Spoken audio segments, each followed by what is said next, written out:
Uganda munange nabo muna Spike News unagenda okulamusizza n'okwebaza mirimu nti gyebale bulamu akati akaleero ketagamuko obwongo butini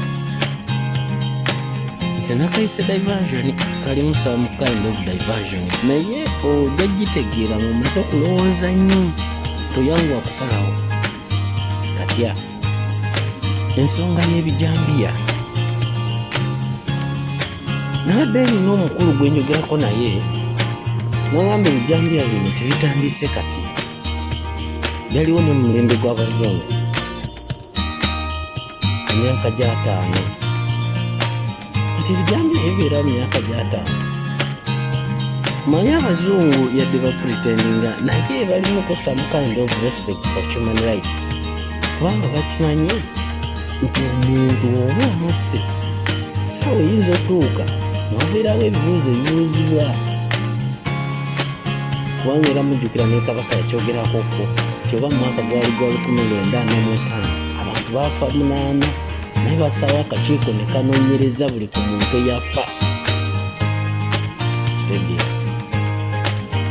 kati ebijambiya ebyaliwo mu gyala 5 ebijambiya ebyo byagongoolwa nebikomezebwa nga gavumenti y'abazungu teredwa kunyinga lwaki bano bakitegeera nti wali waliwo abagala obuyinza ne bakeesa nabo ekyo kiri awo kirowoozeeko tuli mu kuzimba sitole eno ategeera lwaki ebijambiya kati mu 2003 abaaliwo temanyi abasinga muzira okuba mwali baana bato 2003 abaaliwo omulembe gwa Kayihura nga ye IGP ebijambiya ne biddamu yasuukira mu ntebe eyo ne byetoloola ne biddayo e Masaka 2003 kati era abantu abatini ne bakirowoozaamu ennyo ne bagamba Museveni omulimu gwakola si gwa kukulembera Bannayuganda gwakola gwa kubabega nakutegeera neyagala omuvuganya ekyakyawera nnyo ekitegeera kubanga mu kifo ky'okurekrutinga ba RDC baani ba diso ba piso baani okutereza service delivery eri abantu abateekayo kukola bwa bwambega nga bamubegera abantu ne beebuuza Museveni omusajja omunyeekera omusibira mu bwa ayinza okubeerawo nga tamanyi baani yatema abantu e Masaka mu 2003 abantu ne bamukaliramu n'akiyimirizaamu ne musajja we Kayihura kati mu myaka gya 2010 awo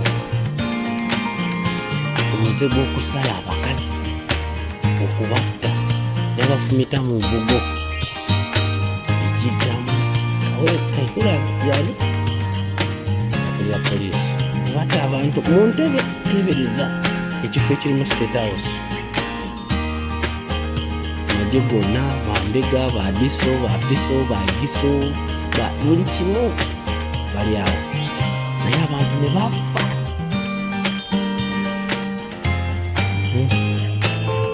kati ekyo wekibeera awo ndowooza tuli mu kugattagatta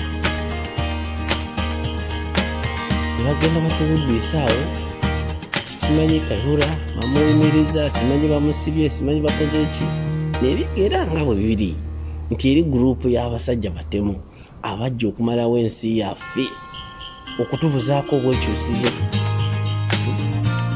Kayihura ne bamuta kati bamala okuta Kayihura waiseewo ebbanga ttono kampeyini zituuse abaana b'abantu batandise okufa kumukumu bafanga nsolera ono bamusanga bamuse nabakoze ekindi omwawerako nemabega nti emulago wali ababemi abatunda emirambo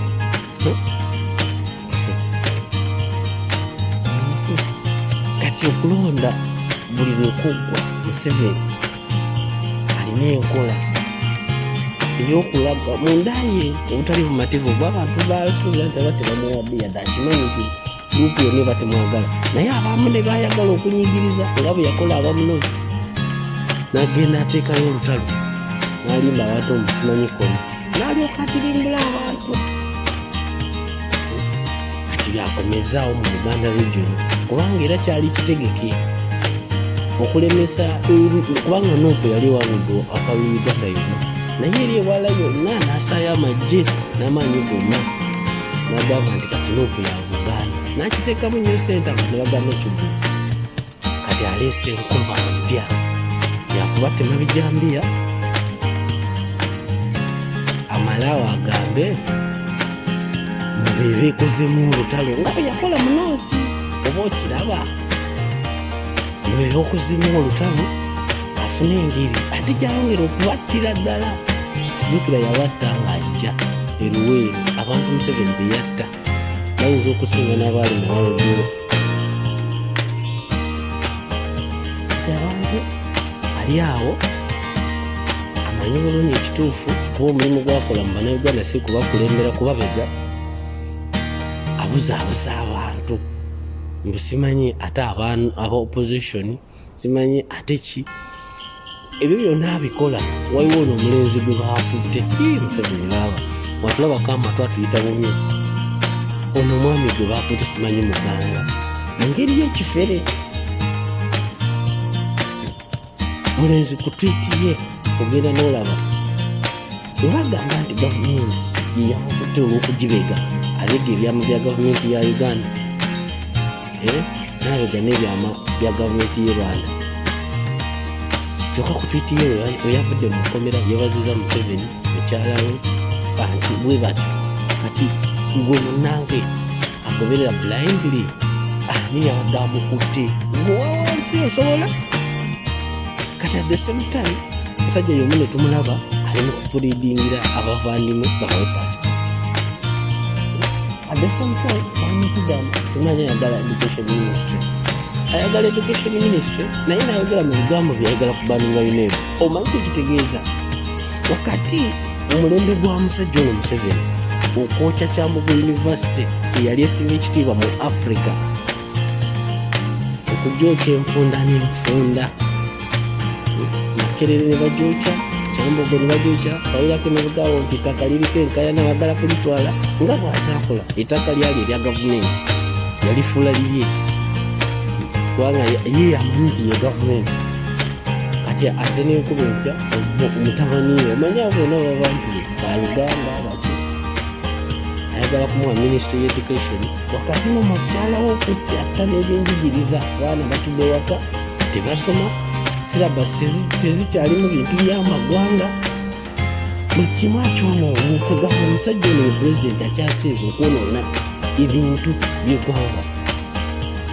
Ayagala kuleeta ono asaanyeewo buli kimu. Kiraba kati mu mbeera bw'ekyo agenda n'atugamba bw'aba opposition be batemula abantu tekuba kutubuzaabuza, teba diversion. Ate n'agenda agamba simanyi Ssewanyana omubaka we Makindye n'atema ab'e Masaka simanyi gye bamuzaala, n'addira Ssegirinya bw'atema ab'e Masaka. Tugamba w'okigatta n'okigatta n'ekyakoni bifaananira ddala.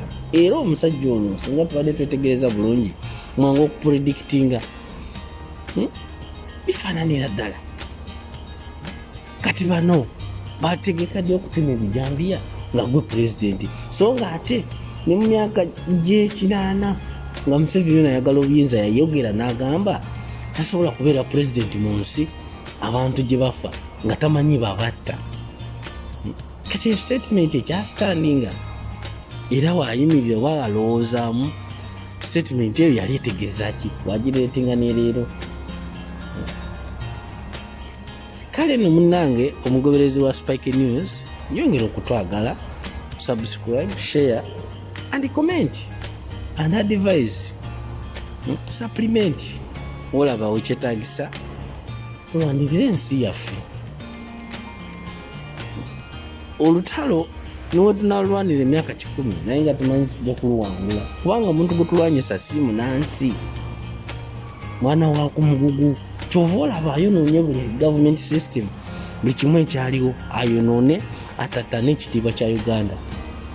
Kati ali ku Mailoland wakati mu bizibu ebingi ebiri mu bannansi. Omusajja enguudo zamulemera ddala okola, amasomero gafaafagana, amalwaliro temuli, sisitimu zonna azonoonye, obutale buli kimu akyonoonye. Kati ali ku kya Mailoland. Wobuuza Mailoland eremesezaawo okuzimba oluguudo.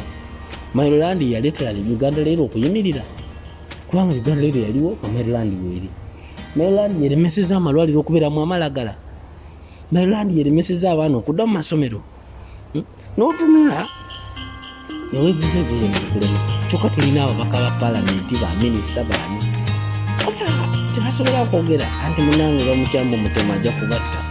Era yo enkola musajja atta musimu kimu. Kati omuntu mpaakyo ateekeddwa okubanga yeemukulembeze w'eggwanga, alowooza nga yeerowoozaako yega na famire ye, era nti era yakyogera lumu nti ye akolerera famire ye n'abazzukulu be, era nga bw'olaba bw'ayagala okubakwasa ensi yaffe ekitalisoboka. Kugamba alina ebintu byerabidde nti mu Africa yadde baakola olukujjukujju noza Kongo yeyakyesita obukulembeze ne bamuwa mutabani. Naye Uganda ngayo history waayo agamba ki? Bw'otasobola kukozesa muto n'olowooza nti kino kye ndowooza tekisoboka. Spike News Uganda nga bulijjo amagalize akaseera akalungi nabona mu matulabi.